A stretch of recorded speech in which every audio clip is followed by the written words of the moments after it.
Hey guys, welcome back to my channel. This week, as you can see, I have two guests with me. I'm going to allow them to introduce themselves shortly, but I want to just give you guys the topic of this week's conversation. This week we're going to be discussing the pitfalls of college.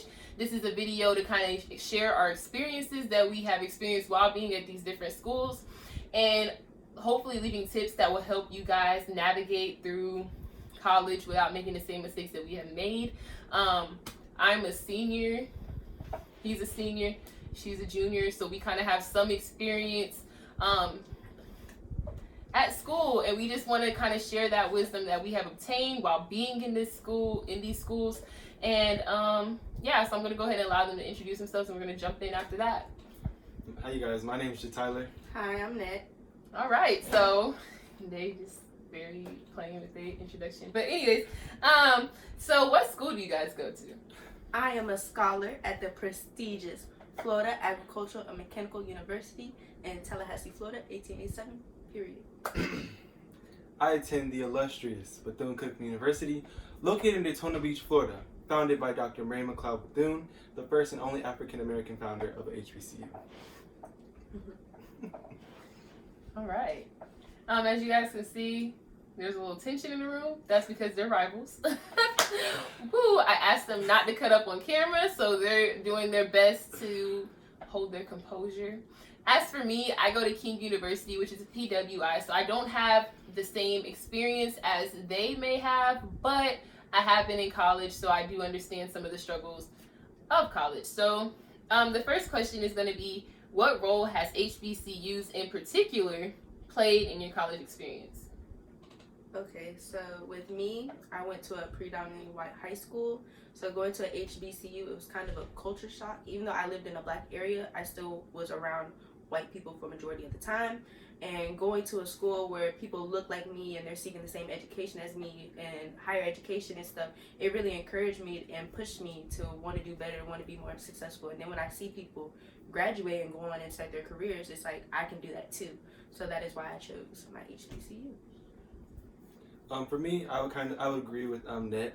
I would say I was able to adapt to my people, my culture. Growing up, I was around just about every other community except mine, so it definitely taught me that there were people who were growing up and learning. You're doing good, baby. Take your time. Take your time, baby. How do you do it, shirt? Take your time, baby.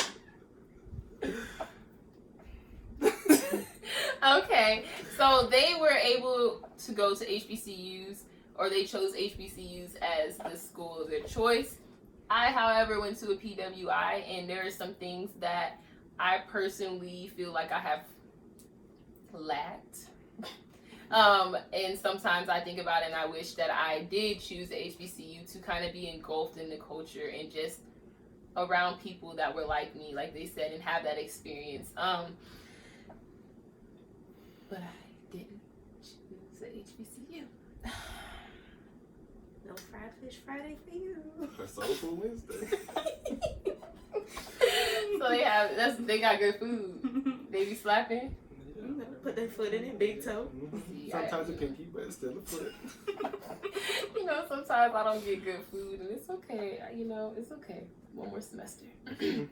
All right. So, what are some things that you guys have learned or experienced in college that has been negative or positive? You wanna go first or me? I would say,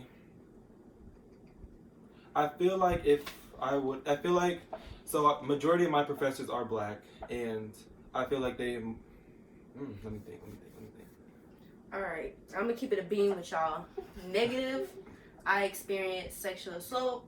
Positive, I would say I made the dean's list and the president's list while being at school, and I met some of my closest friends beyond these two, and so I have made a couple lifelong friends along the way as well. My baby smart. She said dean list and president's list. Ooh, Different my baby smart. We love to see it. We love to see it. And how were some of those things? How have you navigated through some of those things?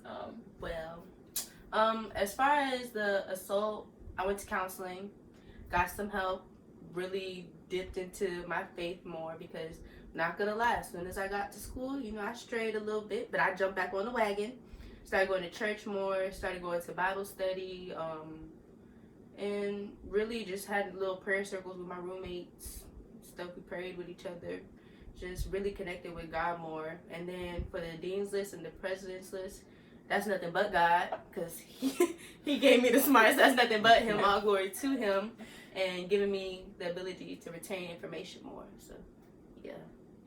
Okay. Jatyler? Some things I've learned. I feel like going to HBCU, like I said, my professors are all black. I feel like they push harder for me, if that makes sense. I'm not able to slack and things like that. Negative, I would say I haven't really had any negative, nothing that I haven't been through, if that makes sense.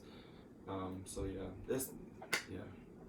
Okay, some positive things that I have personally learned is the importance of networking, and making those ties with people, and those connections with people, because you never know. It's not really about what you know, it's who you know, and that has never been more true for me personally, especially as now I'm getting older and getting ready to graduate and getting ready to, you know, look for jobs and things like that. It's not about what you know, it's who you know. So making sure that you are making those connections with people that can, you know, mentor you or help guide you down those career paths, connect you with other people that are in those career paths. Like a lot of my professors, because my school is very small, I have relationships with my professors. Like I can text my professors and, you know, ask them questions about homework assignments and stuff like that, because we're that small, but they know people and they can connect me with the people that I need in order to create those opportunities for different jobs and mentorships. Some negative things,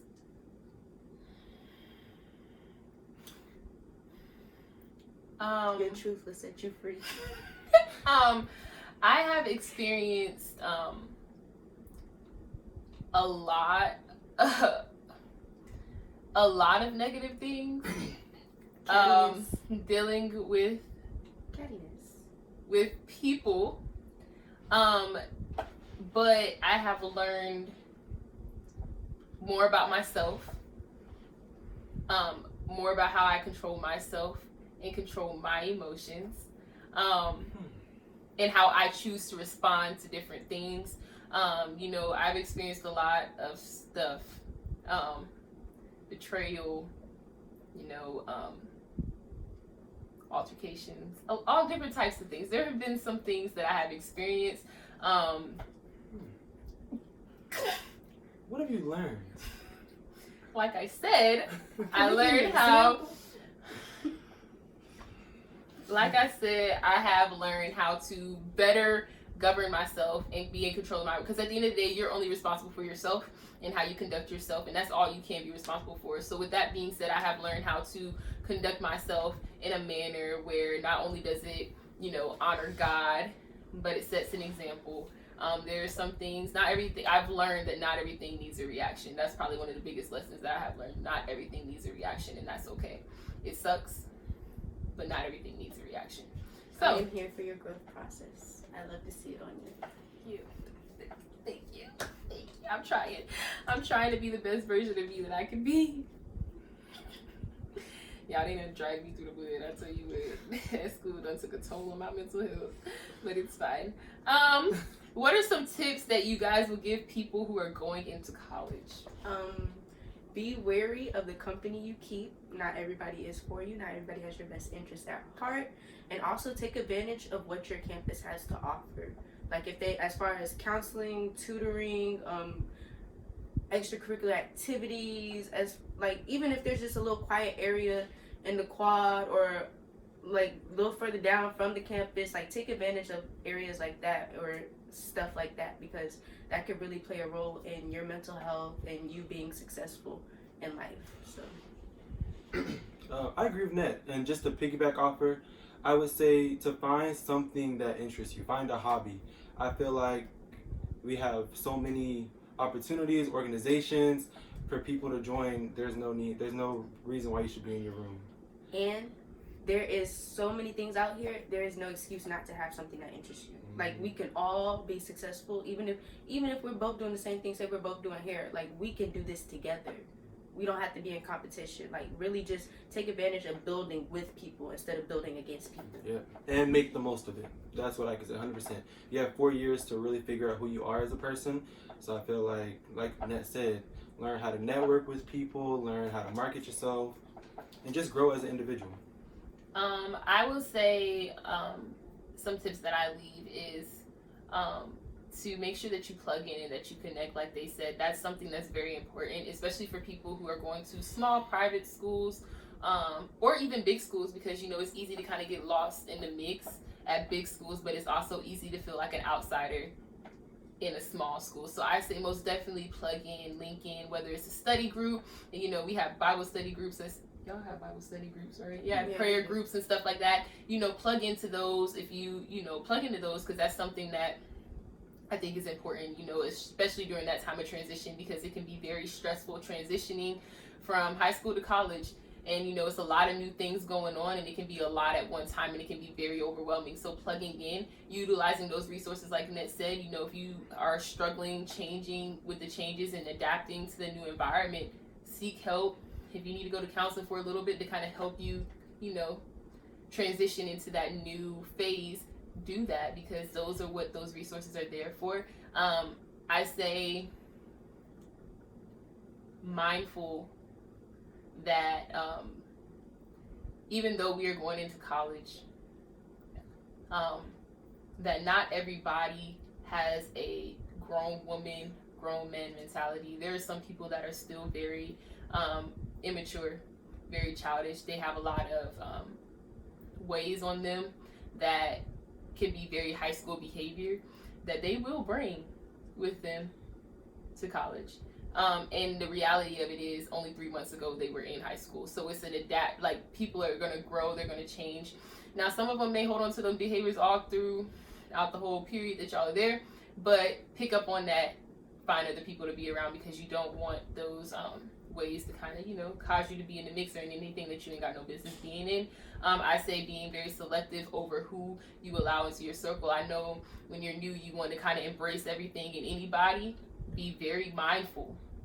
Very, very mindful. And I mean that with my very mindful of who you allow to be connected to you and to be in your circle, because there are some people that would connect to you without the proper or the right intentions. There are some people that will just be connected to you just because they see something in you that you may not recognize in yourself, and that's something that you kind of got to be mindful of. And as you're beginning to grow and you're beginning to learn yourself, press into God, you know, plug into those Bible studies, plug into local churches, FCA, all of those beautiful outlets that can, you know, connect you and help you grow spiritually while you're also growing, you know, mentally, physically as well.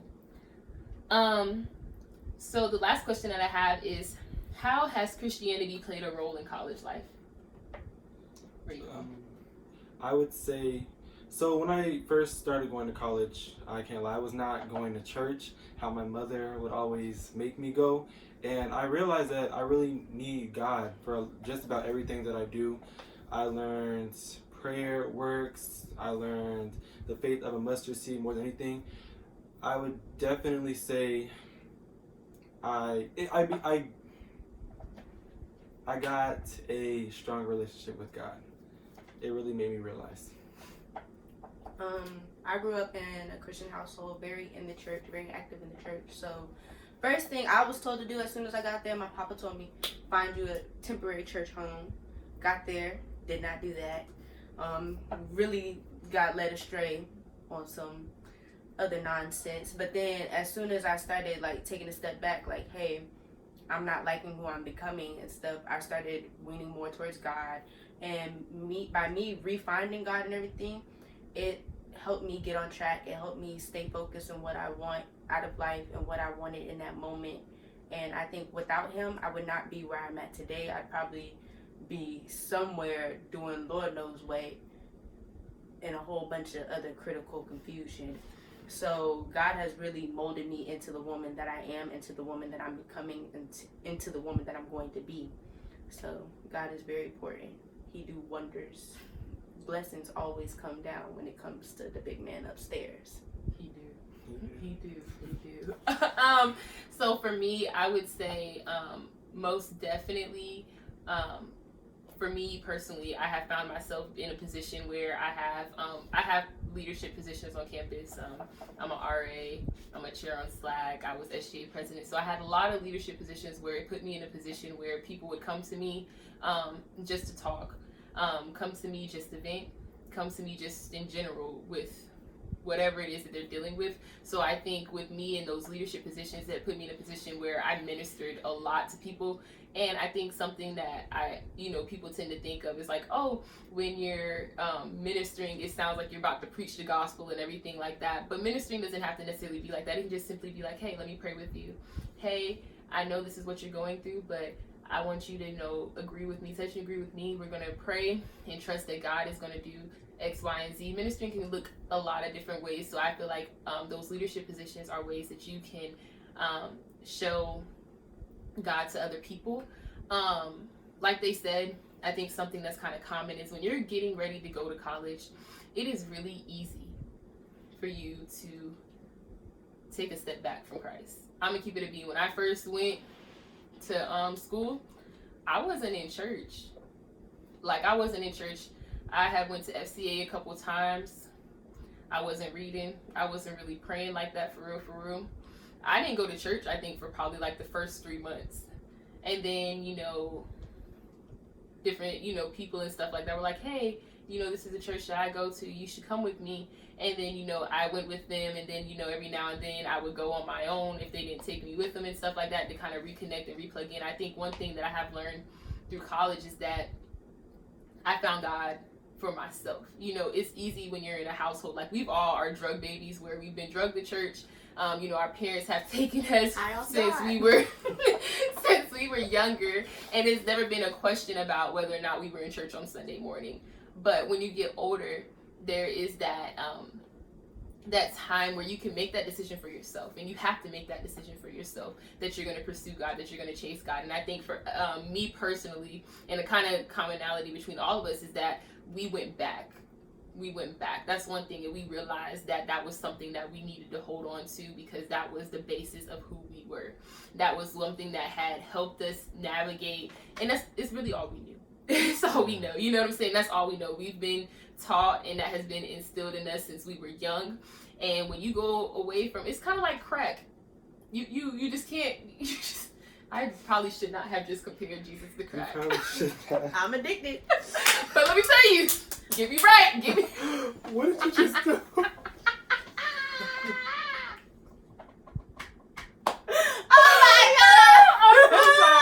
I'm sorry. I'm okay. I'm cutting up today, boy.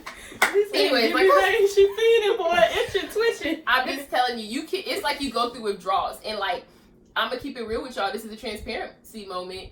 I knew when I hadn't been like connected to God like I should have been, because you can feel it. Your body, like you feel deteriorated. You begin to get stressed. Your anxiety levels are through the roof. You can't get no rest at night. Like, your body cannot function the way that it should, and you know, and that's the only thing that changed. The only thing that changed was you not pursuing God. And so for me, like, I started to realize, like, oh my God, like, I don't even know who I am anymore, because I'm not pursuing the person, that helped me be who I am. You know what I'm saying? So it was one of those situations where I started to realize, like, hey, I need my fix. And the more you plug into those different connections that would lead you towards God. I had mentors that poured into me. I had people that would like run little private Bible study groups. I had people that were pouring God into me on a regular basis, and I'm super grateful for every single one of them, because there were days where you probably couldn't make it to the church. It was days where your schedule was so busy. I think that's another thing too. Like, I just got so busy with everything else that I was doing. At one point, I was working 3 jobs, and I'm just busy, constantly running, being a full-time student, working 3 jobs. That's a lot. You get caught up in the day-to-day things that you're doing and the schedule that you have. Make sure you're scheduling God. Make sure that you're scheduling God. in those busy days. Take that time to set aside, whether it means you have to make a sacrifice by being up at 6 o'clock in the morning to read your word and do your devotion, whether it's, you know, staying up until 11 o'clock so that you can do your prayer time and your devotion. Make time for God, because that's the only thing that is going to sustain you throughout your college experience. If I tell you, if you learn nothing from this video, make sure that you are making time to schedule God. I would say that. That should be a little clip that you put in the front, like a little clickbait. Like if you know what. That's that. Yeah. And the thing is, you're gonna get to college and you might make excuses for yourself, like, oh, I don't have a ride, oh, I have this to do in this assignment, and blase. Or you might just start questioning your religion in general. But God really does have the power to show you who is God. And all that being stressed, being tired, feeling like you can't function, that's God showing you that you need him, and you definitely do. I'm not saying you have to go to church every Sunday, you have to be up in the house of the Lord. I'm not saying that, but mentally you should focus on him. He should be one of your main priorities and stuff. And as far as if you're saying you have too much work to do this and do that, time management, because there's always time available. You just have to make the time for it. You have to plan out your schedule and fit him in there. If that's what you have to do, do that. Because he's an essential, like, he's a necessity. He's like water. He's more than 70% of your body. Water is only 70%, but I had to say more. But he's more. He is you, and you are him. You are a reflection of him. So yeah. You make time for what's important to you. And I think that's really what it is. And I know, like, I'm not gonna lie to y'all, there have been, like I said and expressed, there have been times where we have strayed, y'all. I'm not gonna sit up here and act like I wasn't the one that was at one point in the club juking with my homegirls. I'm not gonna sit here and act like... we're not crucifying those who are. You can still be godly and God-fearing while being in the club, tooting that thing up. It's okay. That might have to be. So don't let your extracurricular activities derive you from the Lord. She's gonna cut it out. That's how she said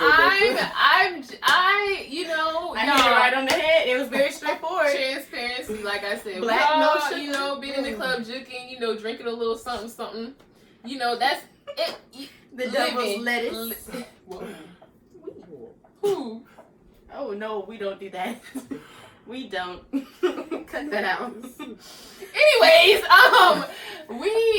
we wholeheartedly, like we said, we've experienced some things, and at some point, I'm gonna be transparent with y'all about the things that I've experienced and the things that I've done. I mean,